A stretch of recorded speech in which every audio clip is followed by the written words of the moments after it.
few left. 1, 2. That's scary, she says. Oh, no. I have, oh my gosh, I have like 5 left. Seriously? Yay. Thanks, Kayla. Oh, here, we'll just take care of it right here in this corner. Here you go. There you go. There you go. There you go. One more. Thank you. Okay. All right. So you got a card. Make sure you read the word on your card. You're going to read it aloud in just a second. So we're talking about stewardship, but everybody thinks, when I say stewardship and you've been in the church for a while, what do you automatically think of? Money. Thank you. All right. So most people think of this, oh, this is the money sermon. It's the money time of year. Yeah, sort of, but not really. Okay. So stewardship is about so much more than money, but we're going to deal with the money issue right off the bat. Okay. So all of these words are different adjectives that might describe your relationship with money. So we're going to go around the room. I'm going to have each person say the word that's on their card. You are going to latch on to one word in your mind. You don't have to say it out loud. In your mind that describes your relationship with money. You ready? All the words are you get one shot at this, people. Are you ready? Yeah. Okay. All right. Let's start over here. Let's hear your words. Gift. Oh, blank. See, I gave you an out. You get to make up your own word. This is the fill in the blank one. Okay. What else we got? Comfort. Burden. Pleasure. Protection. Anxiety. Did I skip one? Value. Security. Tool. Love. Need. Hope. Prestige. Identity. And power. Was that all of them? Did we get everybody? Okay. Did you got your word? Did one of those kind of stand out to you? We're not doing it again, so there you go. That's all you get. So now you've got your word that describes your relationship with money. Well, going into the sermon on earn all you can, this is probably like the stickiest one for me. Out of earn, save, give, earn is the toughest one for me because actually John Wesley used the word gain in his sermon. We've changed it so it's a little bit more modern. We have a different understanding of it. But when I say gain all you can, doesn't that change the meaning a little bit for you? Yeah, and then later on, Wesley has a quote where he's talking about you should earn all you can, save all you can, give all you can, blah, blah, blah. And then it says, by all the means that you can. So if I say gain all you can by all the means that you can, doesn't that change the meaning a little bit? Yeah, that sounds seedy to me. That sounds a little dicey. Yeah. So I do have trouble with this sermon, but I have been on the lookout for anything that might have to do with money and the ways in which we handle money. So I'm listening to the radio again this week. I promise it's not the same radio show as last time. It'll be a little bit nicer. And they're about to play a game called Split or Steal. Have you heard of this game? Nobody's heard of it? Yeah, I'd never heard of it either. Okay, so they get 2 callers that call into the radio station. And they get to, at some moment, the DJ will say go, and they both have to say a word. They can say split, or they can say steal. Now, what's on the line here is $100. That's what's at stake. So there's $100 on the table, and they can say split or steal. Now, if both people at the same time say split, then they get to split the $100, and they both go home with $50. Awesome, huh? You're wondering which radio station this is. You want to call in, right? Okay. But if one of them says split and the other one says steal, then the one who said steal gets to take the whole $100 home. Ooh. That's messed up, she says. So what do you think happens if they both say steal? Nobody gets anything, right? So, dun, dun, dun, the pressure builds, right? Okay. So, I actually had to get out of my car. I don't know how it ended, but right. But I started thinking about it as the week went on, and I was like, well, I don't really know what I might say, especially in light of earn all you can. Like, isn't the idea that you're supposed to earn all you can, get all you can, because then you'll be able to save all you can and give all you can, right? So wouldn't it be worth the risk to say steal? I don't know. Or maybe it's a safer bet to just say split. What would you say? Split. I heard some steal. Very brave people saying steal. There was a chorus of split at 9:30. It was really funny. I don't know. I don't know what the moral, ethical answer would be in light of earn all you can. Have you ever gotten into a place in your life where you're in the mode of, I have got to earn all I can? Maybe there's like debt or bills, or there's just more out than in, and you get in the mode of, I've got to earn all I can. I think that when we first look at this statement that John Wesley says, the earn all you can, that's the mode that we automatically go to, right? Earn all the money that you possibly can, and it kind of becomes into a frantic mode. And honestly, I find the passage for today, the story about the shrewd manager, to be just as tricky. Every time I read this passage, I really think that the master is going to discipline the manager, right? Because the manager, I don't know what he was doing wrong, but he'd obviously been doing something wrong because he's going to get fired. Right? I don't know if he was like being lazy and not managing the funds right, or maybe he was managing the funds wrong, but then he takes it upon himself to use the master's funds and decrease the payment of the debtors in order to secure his own future. Doesn't that seem a little bit wrong? A little bit? Yeah, a little bit. So I tried to look into it, and I was like, okay, surely there's some commentary or some scholar who knows better than I do why this was so acceptable. Like, I don't understand why the master says, hey, good job, right? Thanks for decreasing my income. Good job, buddy.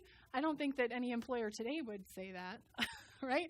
Okay, so I'm reading up on it, and it does say that the manager squandered the master's wealth, and I'm thinking kind of prodigal son style, just sort of here and there, whatever. Well, there's some laws that we should know about. Like, for instance, it was against the law to charge a fellow Jew interest. So if another Jew owed you a debt, you couldn't charge interest on it. Now, people being the way that they are, they found loopholes and ways around this. And so what they would do instead is just sort of pad the bill, right? They'd inflate the actual bill itself so that, well, they still get theirs. They've loaned them money. They are not able to get interest, but they'll still get more money back. Or it could be that the master was charging exorbitant interest to the non-Jew debtors. Yeah, debtors. And so it could be that the manager was just making everything right. So he might have just gone back through the books and said, oh, we kind of padded this account, or, well, that's not really fair anyway, so I'm just going to fix it. But the problem is that we don't know. We don't really know what the case was here. And really, the manager was just trying to secure his own future. He was using the resources he had at his disposal in order to make his future secure.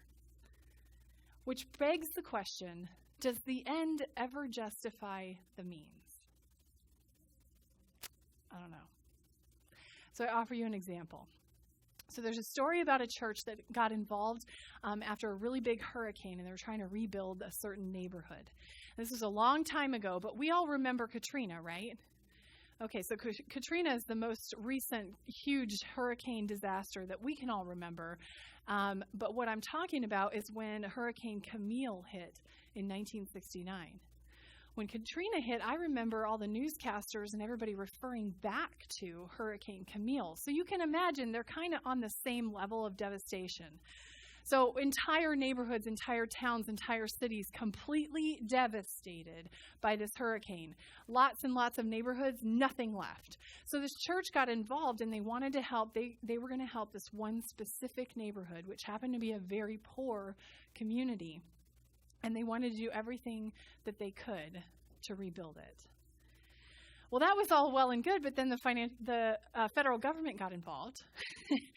And federal funds were involved in the rebuilding process.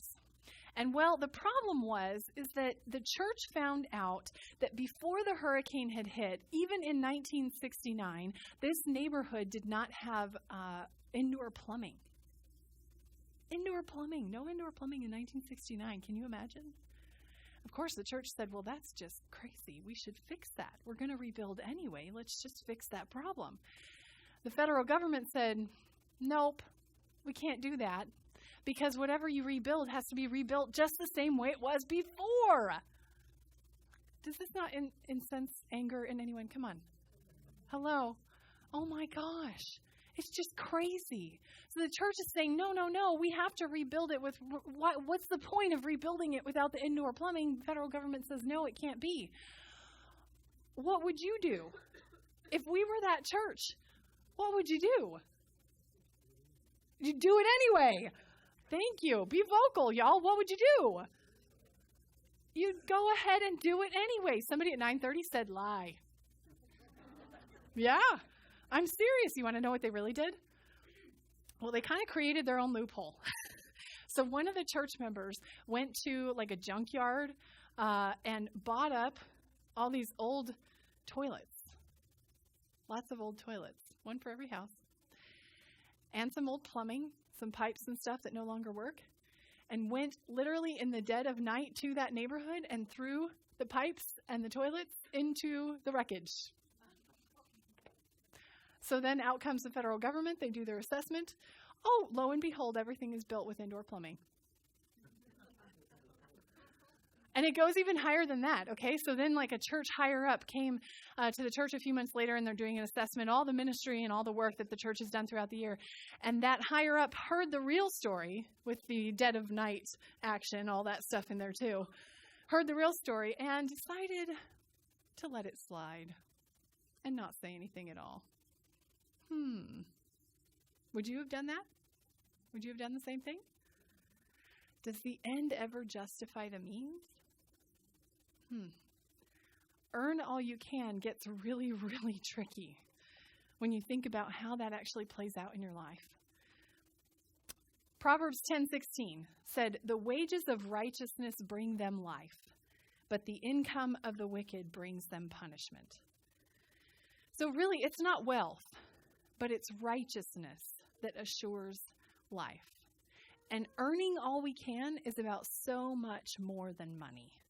You can earn a lot of different stuff, can't you? You think that you're working your job and you're just earning your paycheck to pay for the roof over your head and you're earning money, but you're earning a lot of other things along the way too, right?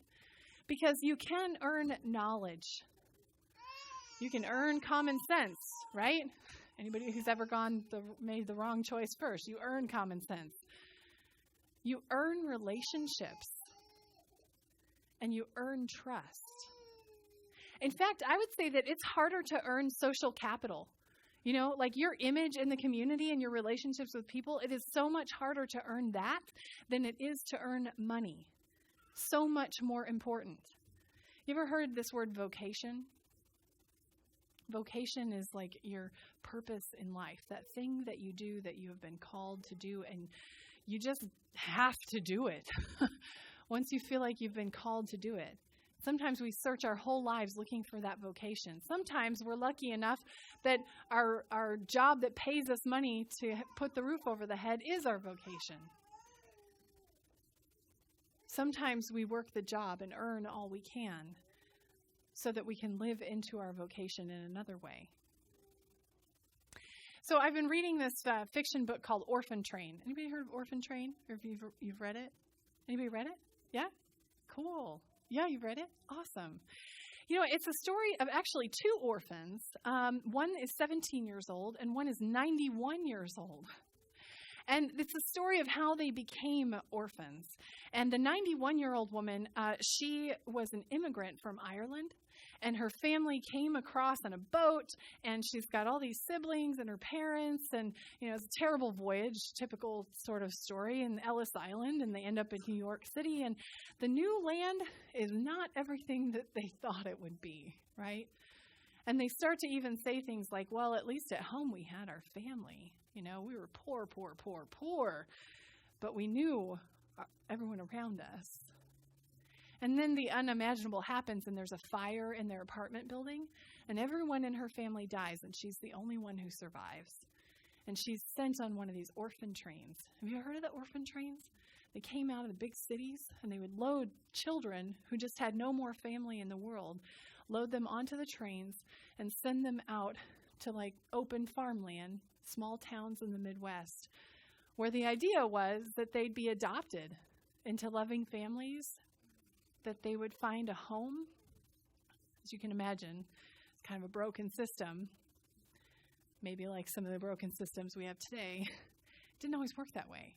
Sometimes they ended up as just a farmhand or, hired out labor. Or maybe if you were a girl, you might be the girl who is forced to take care of all the younger children.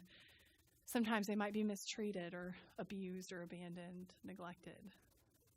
Well, this woman, the 91-year-old woman, her name's Vivian, and she went through several families before there was a couple who finally said to her, "No, this is it. You will stay, and we will never turn our back on you."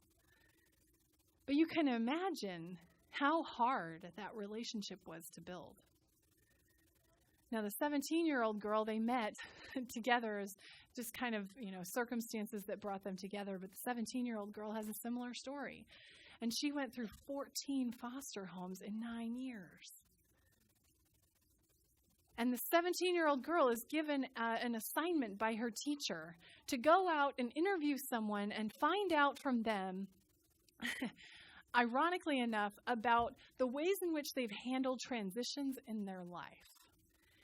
And the teacher wants them to find out what he calls portage. Portage is, the stuff that you carry with you from one transition to the next. So have you ever, you're thinking about transitions in your own life, times where you've moved and you have to pick up all your stuff and take it with you. Or maybe you've transitioned in your relationships with people, or you've transitioned jobs, or all kinds of transitions. Portage is that thing that you just cannot possibly, it's unimaginable that you could leave it behind. What is so important to you that it stays with you no matter what? Both of these orphans had the experience that everything that they had ever earned in their life had always been taken away from them, right? Every time they amassed, enough clothing to clothe their bodies, or things that they needed for school, or just creature comfort, whatever it was, and at any moment it could be taken away from them, everything that they had earned their whole life. But the 17-year-old, when she wrote her report, she said this. She said, "The things that matter stay with you. They seep into your skin." And I would say that they seep into your soul, too. That's why we take such great care about the things that we earn. Because it's not about earning money. It's about earning trust. And it's about earning things that last and cannot be taken away because they have seeped so deep that they are now within your soul. Do you remember your word? You remember your word for your relationship with money? Now, if you like your word, you should keep it. That's a good word for you. And you should embrace it so that it becomes even deeper and more a part of who you are in your soul. But if you didn't like your word, you can change it. You can always change it. And in the end, I've decided that really is the story of the shrewd manager. I felt like I couldn't figure that guy out. If he'd done what was right or what was wrong. In the end, it kind of doesn't matter if he'd done what was right or what was wrong, because he was transformed. When he found out that he was going to lose everything that he had earned, he changed his focus and realized that it wasn't about the money anyway. And he was transformed, and he started focusing on the relationships. And he started building trust within his community. So when you pick your new word, or you embrace the one that you have, all that God is asking you to do is to continue to be transformed, to earn all you can, not just with your money, but with your very life. We'll continue our time of worship through the giving of tithes and offerings.